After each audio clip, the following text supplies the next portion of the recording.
ಬಟ್ಟೆ ಅಂದಾಗ ಒಂದು ಜ್ಞಾಪಕ ಬಂತು. ಇವಾಗ ನಿಮ್ಮದು ಯೂನಿಫಾರ್ಮಲ್ಲಿ ಯಾವಾಗಾದ್ರೂ ನೀವು ಕಾಫಿ ಕುಡಿಯೋಕ್ಕೋ ಅಥವಾ ಹೋಟೆಲ್ಗೆ ಊಟ ಮಾಡೋಕೆ ಹೋದಾಗ ಅಲ್ಲಿ ನಿಮ್ಮನ್ನ ಬೇರೆ ಥರ ನೋಡೋದು ಸಿಚುವೇಶನ್ಸ್ ಇದೆಯಾ? ಸರ್ ಇದು ಮಾಲ್ಗಳಲ್ಲಿ ಅಲ್ಲೆಲ್ಲ ಹೋದಾಗ ಡೆಲಿವರಿ ಬಾಯ್ಸ್ಗೆ ಮುಂದೆಯಿಂದ ಎಂಟ್ರಿನೇ ಇಲ್ಲ ಸರ್. ಎಂಟ್ರಿನೇ ಇಲ್ಲ, ಹೊರಗಡೆನೇ ಇರು, ಇಲ್ಲಾಂದ್ರೆ ಬಟ್ಟೆ ಬಿಚ್ಚಿಬಿಟ್ಟು ಸುಮ್ಮನೆ ನೀವು ನಿಮ್ಮ ಪರ್ಸನಲ್ಗೋಸ್ಕರ ಹೋದ್ರೂ ಹಂಗೆ ಮಾಡ್ತಾರೆ ಸರ್. ಏನಕ್ಕಂದ್ರೆ ಈ ಥರ ಬಟ್ಟೆಗಳು ನೋಡಿ ಬೆಲೆ ಕೊಡಲ್ಲ ಸರ್. ನಮಗೆ ಆಸಕ್ತಿ ಇದೆ ಸರ್ ಇದ್ರ ಮೇಲೆ, ಹೆಮ್ಮೆ ನಮಗೆ ನಾವು ಮಾಡೋ ಕೆಲಸಕ್ಕೆ. ಬಟ್ ಅವ್ರು ಈ ಥರ ಬಟ್ಟೆ ಗಿಟ್ಟೆ ಹಾಕಿದ್ರೆ ನಮ್ಗೆ ಅಲೋ ಮಾಡಲ್ಲ ಸರ್ ಮಾಲ್ಗಳಲ್ಲೆಲ್ಲ. ಅವ್ನು ಬಿಚ್ಬಿಟ್ಟು ಬಾ ಅಂತ ಹೇಳ್ತಾರೆ. ಮಳೆ ಬಂದಲ್ಲಿ ಹಂಗೆ ಮಾಡ್ತಾರೆ.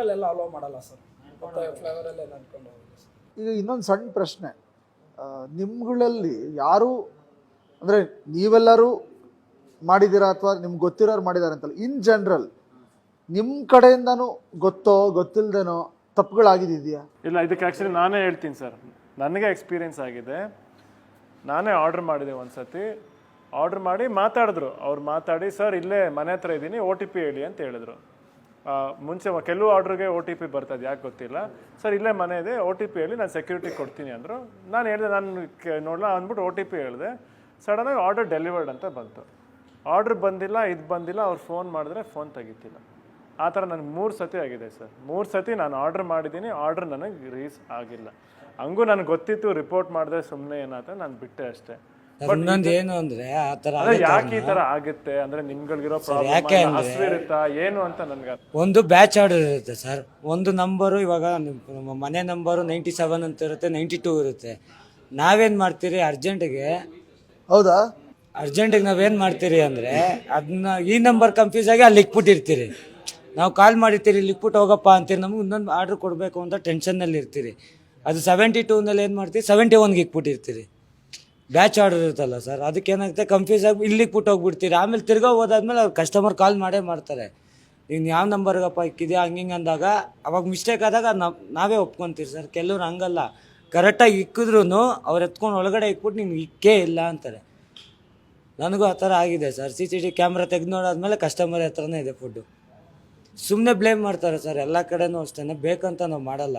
ಏನೋ ಒಂದು ಹೊಟ್ಟೆ ಹಸ್ಕೊಂಡು ಡ್ಯಾಮೇಜ್ ಆದರೆ ನಾವು ರಿಕ್ವೆಸ್ಟ್ ಮಾಡ್ತೀವಿ ಕಸ್ಟಮರ್ಗೆ, ಈ ಥರ ನೀವೇ ಕಂಪ್ಲೇಂಟ್ ಮಾಡಿರಿ, ನಿಮ್ಮ ಎದುರುಗಡೆ ಫುಡ್ ನೋಡ್ಕೊಳ್ಳಿ ತಗೊಳ್ಳಿ ಅಂತ ಹೇಳ್ತೀರಿ. ಕೆಲವ್ರು ಹಂಗೆ ಕೇಳಲ್ಲ, ತಗೊಂಡೋಗಲ್ಲ, ಏನೋ ನಿಂತ್ಕೊಂಡಿದ್ಯಾ ಇಲ್ಲಿ, ಕೊಡಿ ಕೊಡಿ ಕೊಡಿ ಕೊಡಿ ಕೊಡಿ, ಇದು ಇಂಟ್ರೆಸ್ಟಿಂಗ್ ಇದೆ. ಏನೋ ಒಂದು ಸಿಚುವೇಶನ್ ಆಗಿತ್ತು. ಕಸ್ಟಮರು ನೋಟಿಫೈ ಮಾಡಿದ್ದಾರೆ, ಏನು don't ring the bell, don't call, leave it at the door step. Cosmetics material, cosmetics ಒಂದು 3 ಡಬ್ಬ ಈ ಥರದ್ದು. ಒಂದು ಕಾಸ್ಮೆಟಿಕ್ಸ್ ಎಲ್ಲ ಒಂದೊಂದು ಬಾಕ್ಸೇ 700 800 ಇರುತ್ತೆ. ಪೀಸ್ ಚಿಕ್ಕದೇ ಇರುತ್ತೆ, ಬಟ್ ಜಾಸ್ತಿ ಕಾಸ್ಟ್ಲಿ ಇರುತ್ತೆ. ಬಾಗಿಲ ಹತ್ರ ಬಿಟ್ಬಿಟ್ಟು ಬಂದೆ. ಆಮೇಲೆ ಕಂಪ್ಲೇಂಟ್ ಕ್ಲೇಮ್ ಮಾಡಿದ್ದಾರೆ, ಏನಂತ ಕೊಟ್ಟಿಲ್ಲ ಐಟಮು ಅಂತ. ಸೊ ಈಗ ನಾನು ಕಾಲ್ ಮಾಡಬಾರ್ದು ಅವ್ರಿಗೆ, ಮತ್ತು ಬಿಲ್ಲು ಮಾಡಬಾರ್ದು. Item leave it at the door step. ಈಗ ಅದು ಯಾರು ತೊಗೊಂಡೋಗಿದ್ದಾರೆ ಅನ್ನೋದು ಗೊತ್ತಿಲ್ಲ. ಈಗ ನನಗೆ ಮಾತ್ರ ಗೊತ್ತು ನಾನು ಇಟ್ಟು ಬಂದಿದ್ದೀನಿ ಅಂತ. ಸ್ಟೋರಿಗೆ ಬಂದರೆ ಮ್ಯಾನೇಜರು ಫಸ್ಟ್ ಕಲ್ಪ್ರಿಟ್ ನೀವೇ ಅಂತ ಯೋಚನೆ ಮಾಡ್ತಾರೆ, ನೀನೇ ಎತ್ಕೊಂಡು ಹೋಗಿದ್ಯಾ ಅಂತ. ನಾವು ಎತ್ಕೊಂಡು ಹೋಗಿಲ್ಲ ಅಂದ್ರೂ ಫಸ್ಟ್ ಪಾಯಿಂಟ್ ನಮ್ಮ ಮೇಲೆ ಇದಾಗೋದು. ಕಸ್ಟಮರ್ ಕೇರ್ ಅವರು ಹೇಳೋದು ನೀವೇ, ನಿಮ್ಮದೇ ಪ್ರಾಬ್ಲಮ್ ಇದು ಅಂತ. ಕಸ್ಟಮರು ಹಾಕಿರೋದು ನಾನು ಸಿಕ್ಕಿಲ್ಲ ಅಂತ. ಸೊ ಕಸ್ಟಮರ್ಸಲ್ಲೂ 420ಗಳಿದ್ದಾರೆ ಸರ್. ಕೆಲವರು ಏನು ಮಾಡ್ತಾರೆ, ತರಿಸಿ ಈ ಥರ ಫ್ರೀ ಮೆಟೀರಿಯಲ್ಸ್ಗೋಸ್ಕರ ಇಲ್ಲಿ ಬಾಗಿಲ ಹತ್ರ ಇಡ್ತೀವಿ. ಅದು ಕ್ಯಾಶ್ ಆನ್ ಡೆಲಿವರಿ ಇರುತ್ತಾ? ಇಲ್ಲ, ಆನ್ಲೈನ್ ಮಾಡಿರ್ತಾರೆ. ಈಗ ಅದೇನದೆ, ಐಟಮ್ ಬಂದಿಲ್ಲ ಅಂತ ಕ್ಲೇಮ್ ಮಾಡಿದ್ರೆ ಮತ್ತೆ ರೀಫಂಡ್ ಆಗುತ್ತೆ. ಓಹೋ.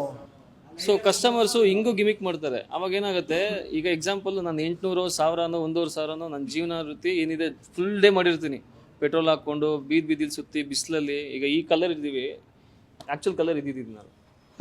ಸೊ ಡಿಫ್ರೆನ್ಸ್ ಆಗಿರುತ್ತೆ. ಓಡಾಡಿ ಸುಸ್ತಾಗಿ ಊಟ ಮಾಡಿರ್ತೀವೋ ಇಲ್ಲೋ, ಇದೆಲ್ಲ ಮಾಡಿ 1,500 2,000 ರೂಪಾಯಿ ನಮ್ಮ ತಲೆ ಮೇಲೆ ಹಾಕ್ಬಿಡ್ತಾರೆ ಪಟಾರ್ ಅಂತ, ಫೈನ್ ಅಂತ. So full day of effort ಒಂದೇ ಒಂದು ಸೆಕೆಂಡಲ್ಲಿ ಹಿಂಗೆ ಕಸ್ಟಮರ್ ತಿನ್ಕೊಂಡ್ಬಿಡ್ತಾರೆ. ಅದು ಕಸ್ಟಮರ್ಸ್ ಕಡೆಯಿಂದನೂ ಬೇಜಾರು ನಡೆಯುತ್ತೆ ಸರ್. ಅದು ಹೊಸ ಸಿಮ್ಗೆ 800ರಿಂದ 1000 ರೂಪಾಯಿ ಫ್ರೀ ಇರುತ್ತೆ ಸರ್. ಫಸ್ಟ್ ಮಾಡ್ತಾರೆ, ಮಾಡಿಬಿಟ್ಟು ಒಂದು ಕಸ್ಟಮರ್ ಹುಡುಗರು ಇರ್ತಾರೆ ಸರ್, ಅಫಿಷಿಯಲ್ ಆಗಿರೋರು ಇರ್ತಾರೆ. ಎದ್ಬಿಟ್ಟು ಬಂದ್ಬಿಟ್ಟು ಆರ್ಡರ್ ತೊಗೊಂಬಂದ್ಮೇಲೆ ಇಲ್ಲಿದ್ದೀವಿ ಈ ಕಡೆ ಇದ್ದೀವಿ ಬಾಪ ಅಂತಾರೆ. ಬಂದ್ಬಿಟ್ಟು ಫೇಕ್ ಆರ್ಡ್ರು ಅಂತಾರೆ. ಕ್ಯಾನ್ಸಲ್ ಮಾಡ್ತಾರೆ. ಸರ್ ಏನು ಕ್ಯಾನ್ಸಲ್, ನನಗೆ ಪೆನಾಲ್ಟಿ ಬೀಳುತ್ತೆ, ನಿಂಗೆ ಒಂದು 200 ರೂಪಾಯಿ ಕೊಡ್ತೀನಿ ಕ್ಯಾನ್ಸಲ್ ಮಾಡ್ಕೊಂಡು ಹೋಗು ಅಂತಾರೆ. ಸರ್ ಅದು 200 ರೂಪಾಯಿ, 200 ರೂಪಾಯಿ ಆಸೆಗೋಸ್ಕರ ಪೆನಾಲ್ಟಿ ಅವ್ರಿಗೆ ಅನುಮಾನ ಬರುತ್ತೆ ಸರ್. ಅವ್ರಿಗೆ ಕಂಪ್ನಿಯವನಿಗೆ ಇವನೇ ಏನೋ ಮಾಡೋನು ಅಂದ್ಬಿಟ್ಟು ನಮಗೆ ಪೆನಾಲ್ಟಿ ಬಿದ್ದಿದೆ ಸರ್. ಆ ಥರ ಒಂದು ಸಿಮ್ ತಗೊಂಡು ಆ ಥರ. ನಿಮಗೆ ಒಳ್ಳೆ ಎಕ್ಸ್ಪೀರಿಯನ್ಸ್ ಆಗಿದೆಯಾ ಡೆಲಿವರಿಲಿ? ಆಗಿದೆ ಸರ್. ಯಾವುದೋ ಒಂದು 2 ಹೇಳಿ ನೋಡೋಣ, ಗುಡ್ ಎಕ್ಸ್ಪೀರಿಯನ್ಸಸ್. ಅದೇ ಒಂದು ನೈಟ್ ಒಂದು ಎರಡು ಗಂಟೆಗೇನೋ ಹೋಗಿದ್ದೆ. ಪಾಪ ಅವರು ಒಳ್ಳೆ ಕಸ್ಟಮರ್ ಇದ್ರು. ಫುಲ್ ಫುಡ್ ಎಲ್ಲ ಇಸ್ಕೊಂಡ್ಗೇಶಿಂದ ಬೇಕಾದ್ರೆ ಆ ಫುಡ್ ನೀನೇ ಇಟ್ಕಪ್ಪ, ಹಸು ಹೋಗಿದ್ರೆ ತಿನ್ನು, ಬೇಕು ಹಂಗೆ ಏಳ್ಗೇಶಿಂದ ಫುಡ್ಡು ಕೊಟ್ಗೇಶಿಂದ ಒಂದು 200 rupees ಕ್ಯಾಶ್ ಕೊಟ್ಗೇಶಿಂದ ಕಳಿಸಿ ರುಪೀಸ್ ಟಿಪ್ಸ್ ಕೊಟ್ಟಿದ್ದಾರೆ ಪ್ಲಸ್ ನಿಮಗೆ ಫುಡ್ಡು ಕೊಟ್ಟಿದ್ದಾರೆ. ಅವಾಗ ಫುಲ್ ಖುಷಿ ಆಗಿತ್ತು. ಆ ಥರ ಎಲ್ಲ ಯಾರು ಸಿಗಲ್ಲ. ಅಂದರೆ ಸ್ವಲ್ಪ ಜನ ಮಾತ್ರ ಇದ್ದಾರೆ. ಎಲ್ಲರೂ ಕೆಟ್ಟವ್ರು ಅಂತ ಹೇಳೋಕ್ಕಾಗಲ್ಲ. ಸ್ವಲ್ಪ ಜನ ಒಳ್ಳೆಯವರು ಇದ್ದಾರೆ. ಹಂಗಂತ ಎಲ್ಲರೂ ಒಳ್ಳೆಯವ್ರಂತ ನಂಬೋಕ್ಕೂ ಆಗಲ್ಲ ಇವಾಗ ಸರ್.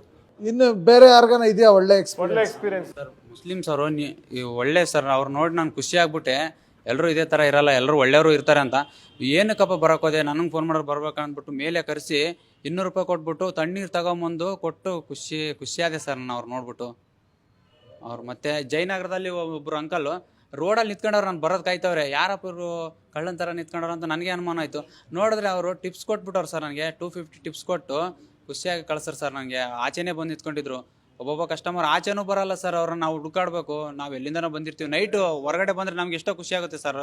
ನಮಗೋಸ್ಕರ ಅವ್ರು ಕಾಯ್ತಾ ಇದ್ರು ಬಂದು. ವಿಷಯ ಮಾತಾಡಿದ್ದು ಒಂದೇ ಒಂದು, ಅಂದರೆ ಅವರೇ ಆಚೆ ಬಂದ್ಬಿಟ್ಟು ಈಸ್ಕೊಳ್ಳೋದು, ಅವ್ರಿಗೇನಾರು ಒಂದು ಆಫರ್ ಮಾಡೋದು, ಅಷ್ಟರಲ್ಲೇ ಇಷ್ಟೊಂದು ಸಂತೋಷ ಕೊಡ್ತೀವಿ. ಅಂದರೆ ನನ್ನ ಪ್ರಕಾರ ಪ್ರತಿಯೊಬ್ಬರು ಆರ್ಡ್ರ್ ಮಾಡೋರು ಇಷ್ಟೇ ಚಿಕ್ಕದು ಮಾಡಿದ್ರೆ ಎಷ್ಟು ಖುಷಿ ಕೊಟ್ಟು. ಸ್ವಲ್ಪ ಖುಷಿಯಿಂದ ಸರ್ ಅವರು ಏನು ಹೇಳ್ದೆ ಇಲ್ಲ, ಬರೋ ಒಂದು ಟ್ಯಾಂಕ್ಸ್ ಹೇಳ್ಕೊಟ್ಟು ಅಷ್ಟೇ ಸಾಕು ಸರ್ ನಮಗೆ. ಅಂದರೆ ಏನಾಗ್ಬಿಟ್ಟಿರುತ್ತೆ ನಿಮ್ಗಳಿಗೆ ಪ್ರಾಬ್ಲಿ ಏನಾಗಿರುತ್ತೆ, ಇದು ಮೇನ್ ಕೆಲಸ ಅಲ್ಲ, ಇದು ಯಾರು ಇಷ್ಟಪಟ್ಟು ಮಾಡೋ ಕೆಲಸ ಅಲ್ಲ, ಇದು ಚಾಯ್ಸ್ ಇಲ್ಲ, ಬದುಕಿಗೆ ಒಂದು ದಾರಿ.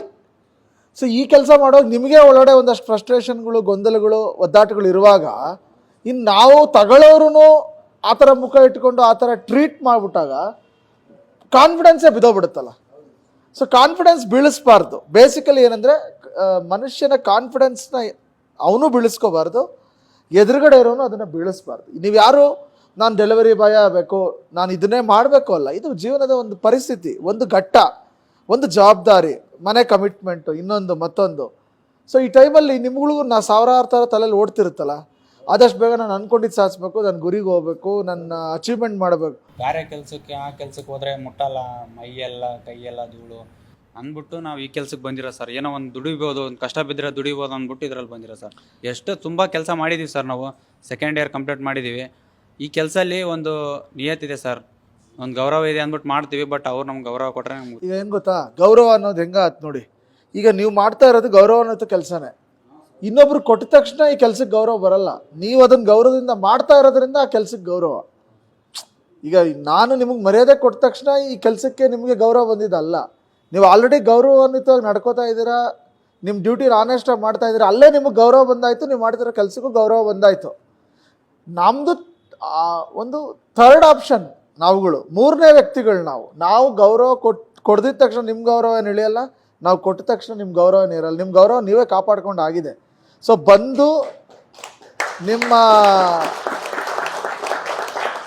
ನಿಮ್ಮ ಕೆಲಸ, ನಿಮ್ಮ ಗುರಿನೆಲ್ಲ ಸಾಧಿಸೋಕ್ಕೆ ಆ ಗುರಿನ ಲೈಟಾಗಿ ಪಕ್ಕಕ್ಕಿಟ್ಟು ಮನೆಗೋಸ್ಕರ, ಕಮಿಟ್ಮೆಂಟ್ಗೋಸ್ಕರ ಬಂದು ದುಡಿತಾ ಅವ್ರವ್ರ ಟೈಮ್ಗೆ ಅವ್ರವ್ರ ಇಷ್ಟದ ಊಟನ, ಬಿಸಿಲೋ ಮಳೆನೋ ಇನ್ನೊಂದೋ ಟ್ರಾಫಿಕ್ಕೋ ಇಲ್ಲದೆ ತೊಗೊಂಡೋಗಿ ಕೊಡ್ತಾ ಇದ್ದೀರಲ್ಲ, ಆಲ್ರೆಡಿ ನೀವು ನಿಮ್ಮ ಬದುಕಿಗೆ ಯಾರ ಮುಂದೆನೂ ಕೈ ಚಾಚ್ತಾ ಇಲ್ಲ, ಯಾರು ತಲೆ ಹೊಡಿತಾ ಇಲ್ಲ. ಸೊ ಆಲ್ರೆಡಿ ನೀವು ಗೌರವ ನಿಮ್ಮ ಬದುಕಿಗೆ ಈ ಕೆಲಸಕ್ಕೆ ತಂದಾಗಿದೆ. ನಾವು ಕೊಟ್ಟರೆ ಅದೊಂದು ಚಿಕ್ಕ ಟಿಪ್ಸ್ ಅನ್ಕೋಬೇಕು ಅಷ್ಟೇ ವಿನಃ ನಮ್ಮಿಂದ ನಿಮ್ಗೆ ಗೌರವ ಬರುತ್ತೆ ಅನ್ನೋದು ಸುಳ್ಳು. ನಿಮ್ಗೆ ಆಲ್ರೆಡಿ ಗೌರವ ಇದೆ, ನೀವು ಗೌರವಯುತ ಮಾಡ್ತಾ ಇದ್ದೀರಾ, ಅದನ್ನೇ ನೀವು ನಂಬಿ. ನಿಮ್ಮ ಗೌರವನ ಇನ್ನೊಬ್ರು ಕೊಡೋಕ್ಕಾಗಲ್ಲ, ಅದು ನೀವು ಪಡ್ಕೊಂಡು ಆಗಿದೆ ಅದು. ಸೊ ನಿಮ್ಮನ್ನು ನೀವೇ ಫಸ್ಟ್ ಗೌರವಿಸ್ಕೋಬೇಕು. ಮೊದಲು ನಾವು ನಮ್ಮನ್ನು ಗೌರವಿಸ್ಕೋಬೇಕು. ಸೆಲ್ಫ್ ರೆಸ್ಪೆಕ್ಟೇ ದೊಡ್ಡದು, ಆತ್ಮಾಭಿಮಾನದಕ್ಕಿಂತ ದೊಡ್ಡದು ಯಾವುದಿಲ್ಲ. ಒಂದು ಟಿಪ್ಸು ಒಂದು 2,000 ರೂಪಾಯಿ ಕೊಟ್ಬಿಟ್ಟು ಏನಾರು ಬಾಯಿ ಬಂದಂಗೆ ಅಂದ್ಬಿಟ್ರೆ 2,000 ಮುಟ್ಟಕ್ಕೆ ಮನ್ಸು ಬರುತ್ತಾ? ಬರಲ್ಲ. ಅದೇ 1 ರೂಪಾಯಿ ಕೊಡೋದೇ ಬರೋಲ್ಲ, ಥ್ಯಾಂಕ್ಸ್ ಅಪ್ಪ ಅಂದರೆ ಆ 2,000ಕ್ಕಿಂತ ಥ್ಯಾಂಕ್ಸ್ ದೊಡ್ಡದು. ಸೊ ನಿಮ್ಮ ಗೌರವನ ಡಿಸೈಡ್ ಮಾಡ್ಕೊಳ್ಳೋದು ನೀವು, ನಿಮ್ಮ ಕೆಲಸನೇ ಹೊರತು ನಮ್ಮಂಥ ಕಸ್ಟಮರ್ಸು ಅದೊಂದು ನೆಪ. ಕೆಲವು ಸತಿ ಖುಷಿ ಆಗ್ಬೋದು, ಕೆಲವು ಸತಿ ಬೇಜಾರಾಗ್ಬೋದು, ಜಾಸ್ತಿನೇ ಬೇಜಾರಾಗ್ಬೋದು. ಯಾವತ್ತೂ ತಲೆ ಕೆಡಿಸ್ಕೊಬೇಡಿ. ನೀವು ಬದುಕ್ತಾ ಇರೋದೇ ಗೌರವಾನ್ವಿತವಾಗಿ. ಯಾರು ತಮ್ಮ ಕಾಲ ಮೇಲೆ ತಾವು ನಿಂತ್ಕೊಂಡು ತಮ್ಮ ಕೆಲಸನ ಶ್ರದ್ಧೆಯಿಂದ ಮಾಡ್ತಾರೋ, ನಿಮ್ಮ ಥರ 12 ಅವರ್ ಮಳೆ ಇರೆಸ್ಪೆಕ್ಟಿವ್ ಆಫ್ ಮಳೆ ಬಿಸಿಲು ತಗೊಂಬಂದು ಕೊಡ್ತಾರೋ, ಅದಕ್ಕಿಂತ ದೊಡ್ಡ ಗೌರವ ನನಗೆ ಗೊತ್ತಿರಂಗೆ ಇನ್ನು ಯಾವುದು ಬರೋಕ್ಕೆ ಚಾನ್ಸೇ ಇಲ್ಲ. ಮಳೆ ಅನ್ನಲ್ಲ, ಚಳಿ ಅನ್ನಲ್ಲ ಸರ್. ನಾವು ಗೊತ್ತು, ಎಲ್ಲ ನಾನು ನೋಡಿದ್ದೀನಿ. ಸುಮ್ಮನೆ ಫೋನ್ ಮಾಡ್ತಾ ಇರ್ತಾರೆ ಸರ್, ಬರ್ತಾವ್ರೆ. ನಿಮ್ಮನ್ನ ನೀವು ಗೌರವಿಸ್ಕೊಳ್ಳಿ. ಹೆಂಗಾಗಬೇಕು ಗೊತ್ತಾ ಇದು?